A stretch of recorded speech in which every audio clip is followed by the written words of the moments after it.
오늘의 사회 이슈를 홍희연 기자가 종합해드립니다. 오늘의 이슈 포커스입니다.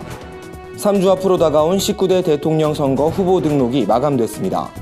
후보 등록 첫날인 15일 더불어민주당 문재인 후보와 자유한국당 홍준표 후보, 국민의당 안철수 후보, 바른정당 유승민 후보, 정의당 심상정 후보 등 주요 원내 주자들이 등록을 마쳤습니다. 뒤늦게 대선 출마를 선언한 새누리당 조원진 의원도 대선 후보로 등록했습니다. 여기에 이재호, 장성민 등 군소 주자들도 속속 후보 등록을 마치면서 이번 대선엔 총 15명이 후보로 등록했습니다. 이는 역대 대통령 선거 중 최다 기록입니다. 선거법에 따라 기호 1번은 문재인 후보에게 돌아갔습니다. 이어 홍준표, 안철수, 유승민, 심상정, 조원진 순입니다. 원외 정당 후보들은 가나다 순으로 순번이 정해졌습니다.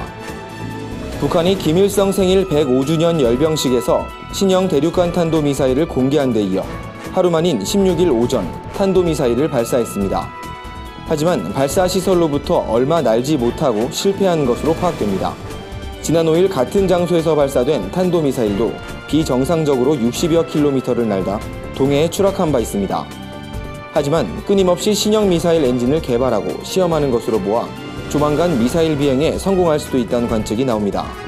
여기에 미국의 대북 압박 강도는 점점 거세지고 있어 당분간 한반도 안보 상황은 악화일로를 걷게 될 전망입니다. 한편 우리 군은 북한이 오는 25일 인민군 창건 85주년을 전후로 또다시 탄도미사일 도발을 감행할 것으로 보인다고 밝혔습니다. 정부가 앞으로 수도권에 짙은 미세먼지가 예상되는 경우 긴급 재난 문자를 보내기로 했습니다. 수도권 미세먼지 농도가 3시간 이상 매우 나쁨으로 예보되면 재난 문자 발령 요건이 갖춰지고 초미세먼지 주의보가 내려질 경우 재난 문자를 발송하게 됩니다. 문자는 내일 수도권에 고농도 미세먼지가 예측되니 차량 2부제에 동참해 주십시오란 문구로 발송됩니다. 하지만 실제 재난 문자를 받는 시민 대다수는 차량 2부제 의무 참여 대상이 아니기 때문에 해당 문구는 수정될 가능성이 있습니다. 국민안전처 관계자는 마스크 착용을 안내하는 내용으로 수정하는 방안을 환경부와 협의하고 있다고 밝혔습니다. 우리나라의 복지 지출 수준이 OECD 평균을 크게 밑도는 것으로 나타났습니다. 한국은행 발표에 따르면 지난 2014년 기준 우리나라의 복지 지출 비중은 9.7%에 불과했습니다. 이는 OECD 평균인 21.1%의 절반에도 미치지 못하는 수준입니다. 다만 복지 지출의 증가폭은 다른 국가에 비해 빠른 편인 것으로 조사됐습니다.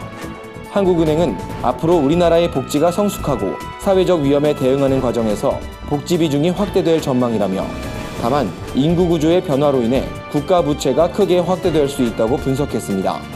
한국은행은 이어 고령화를 비롯한 사회적 여건과 경제력을 고려해 현 세대와 미래 세대가 공유할 수 있는 복지에 대한 사회적 합의가 시급하다고 강조했습니다.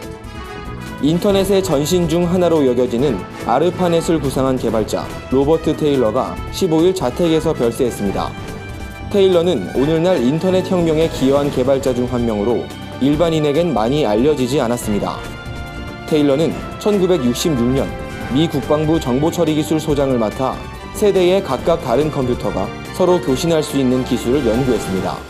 1968년 저술한 논문에선 몇 년 안에 인간이 기계를 통해 얼굴과 얼굴을 맞댄 채로 교신하는 시대가 올 것이라고 전망하기도 했습니다. 한편 테일러 연구팀이 개발한 기술은 애플의 매킨토시, 마이크로소프트의 윈도우 소프트웨어에 상당한 영감을 준 것으로 알려졌습니다. 부티비 뉴스 홍우현입니다.